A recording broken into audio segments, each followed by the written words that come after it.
ඔබ දන්නවාද ලෝකයේ රටවල් 200කට වැඩි ප්‍රමාණයක PayPal සේවාව ක්‍රියාත්මක වෙනවා. අපේ අසල්වැසි ඉන්දියාව, පාකිස්තානය, නේපාලය විතරක් නෙවෙයි. ආර්ථිකය අතින් ඉතාමත් දුප්පත් කියලා සලකන සෝමාලියා වගේ රටවලටත් PayPal හරහා මුදල් ලබා ගන්න පුළුවන්.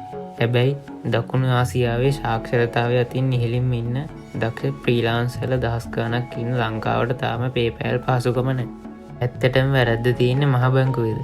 එහෙම නැත්නම් PayPal සමාගම ලංකාව මගහරිනවා. අද අපි මේ ප්‍රශ්නයට තියෙන සැබෑ ව්‍යාපාරික සහ දේශපාලන හේතු බ්‍රේක් ඩවුන් කරනවා. මුලින්ම අපි තේරුම් ගන්න ඕන දෙයක් තියෙනවා. PayPal කියන්නේ රාජ්‍ය නොවන සංවිධානයක් නෙවෙයි. ඒක ලාභ ලබන ව්‍යාපාරයක්. ඕනෑම ව්‍යාපාරයක් අලුත් රටකට යද්දී ඒගොල්ලෝ බලන්නේ ROI එක. ඒ කියන්නේ ඒ රටට යන්න කරන වියදමට වඩා ලාභයක් ලැබෙනවද කියලා. ලංකාව කියන්නේ මිලියන 22ක කුඩා ජනගහනයක් ඉන්න රටක්. මේකෙන් PayPal පාවිච්චි කරන්නේ ඉතා සීමිත පිරිසක්.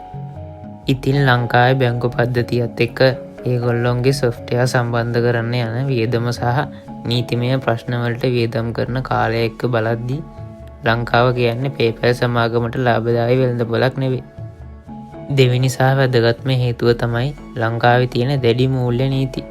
ලංකාවෙන් පිටතට සල්ලි යද්දී සහ පිටතින් එද්දී මහ බැංකුවට ඒ ගැන සම්පූර්ණ වාර්තාවක් අවශ්‍යයි.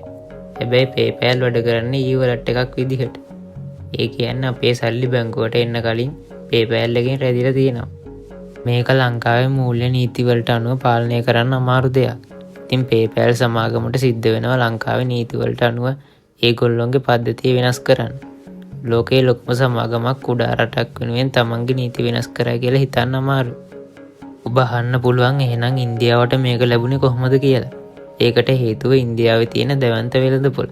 මිලියන 1400ක ජනගහනයක් ඉන්න රටක් වෙනුවෙන් ඕනෑම නීතියකට හැඩගැහෙන්න PayPal සූදානම්. අනිත් පැත්තෙන් ලංකාව පසුගිය කාලේ මුහුණ දුන්න ආර්ථික අර්බුදය සහ ඩොලර් හිඟය නිසා මූල්‍ය නීති තවත් අද වුණා. මේ වගේ අවිනිශ්චිත රටක තමන්ගේ සේවය සම්පූර්ණයෙන්ම දෙන්න PayPal වගේ ජාත්‍යන්තර සමාගම් දෙපාරක් හිතනවා. ඉතින් PayPal එනකන් අපි බලන් ඉන්න ඕනද? නැහැ. දැන් ලෝකයේ Payoneer සහ Stripe වගේ වඩා දියුණු ක්‍රම තියෙනවා.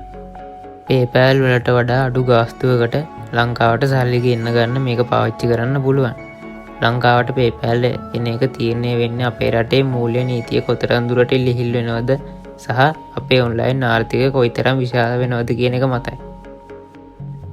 මේ වගේ තවත් ගැඹුරු විග්‍රහයන් බලන්න කැමති නම් අදම The Breakdown SL subscribe කරන්න. ලෝකයේ දුවන සැබෑ රහස් අපි දිගටම බ්‍රේක් ඩවුන් කරනවා. මම අදීෂ් ලබන සතියේ හමු වෙමු.